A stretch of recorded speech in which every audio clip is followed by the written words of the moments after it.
How to reset your Instagram Explore page. Quick tutorial.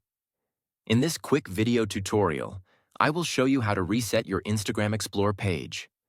So without wasting any time, open your Instagram application and then tap on your profile icon. Next, tap on the three lines in the top right corner. Scroll down a bit and you will see a section. Tap on Suggested Content in this section. Here, you'll find a few settings that you can adjust to reset your Instagram Explore page. The most important part is to tap on Interests. This page will show content based on your activity in the feed. If you want to remove specific interests, simply tap on the content you're no longer interested in and select Remove. You'll notice that the results will disappear and your Explore feed will start to clear up.